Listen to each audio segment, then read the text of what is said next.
Method showColorDialog is called whenever we want to display the color dialog for the user that allows them to change the current drawing color. And of course that occurs when the user opens the app's context menu and then touches the option for setting the color.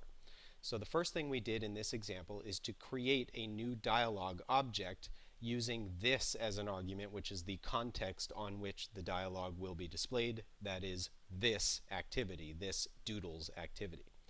Next, we inflate the user interface for that particular dialog, and we do that by using the colordialog.xml file.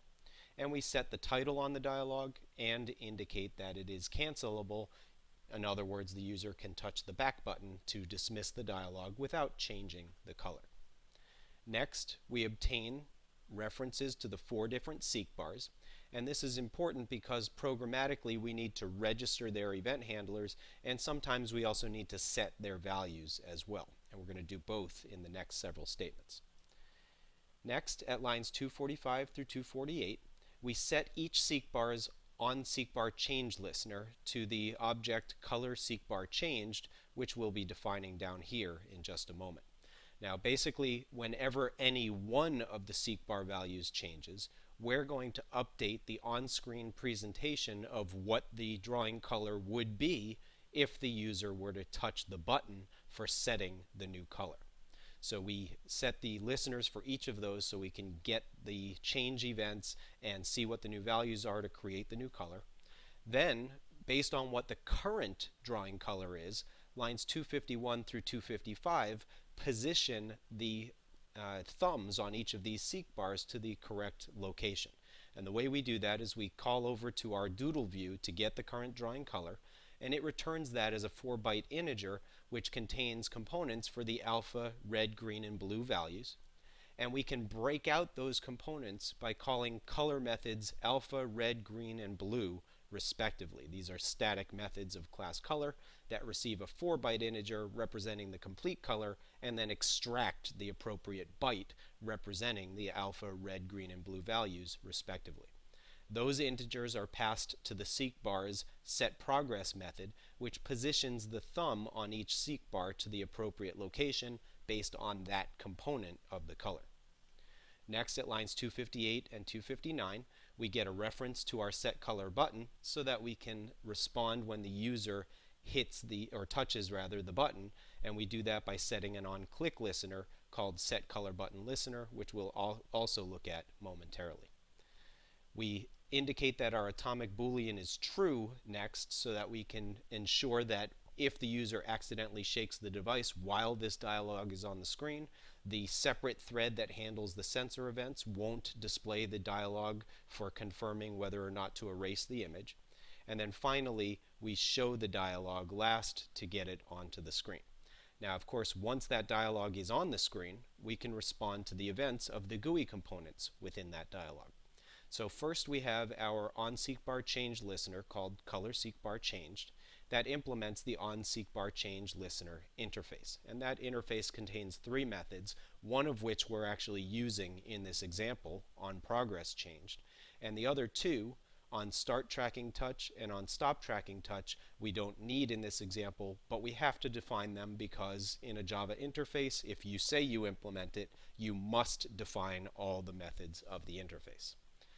So going back to onProgressChanged, you can see that it receives 3 parameters: the seek bar that the user interacted with, an integer representing the value of the thumb when this method onProgressChanged is getting called, and a boolean indicating whether or not the change in the value of the seek bar was initiated by the user, true, or by the system or the application, false. So in this case, we are going to get this method called either because the program changes the value of the seek bars or because the user changes the value of the seek bars. And in either case, we still want to grab the current values of all the seek bars and display the current color that would be set as the drawing color if the user touches the Set Color button. So the next thing we do is we get references to all of the seek bars and the view called color view, which appears right below the seek bars. Then we tell the color view to set its background color, and we create a color out of the seek bar progress values. So for every seek bar we call get progress. That gives us the value of each of the 4 seek bars. And the color class's static method ARGB takes an alpha, red, green, and blue value in the range 0 to 255 for each and constructs a color object out of those values. That object is then passed to set background color, and that causes the color view's background to change color immediately. Now, if the user decides that they like this color and decides to set it as the drawing color, at that point the onClick listener will be invoked, called setButtonListener, which we registered up above. And when that onClick method gets called, we will grab a hold of the 4 seek bars once again. At lines 322 through 324, we will tell the doodle view to set its drawing color to the color returned by color.argb, and once again it's going to get the progress values from the 4 seek bars and construct a color out of that, pass it into the doodle view, and now the doodle view will use that as the drawing color going forward.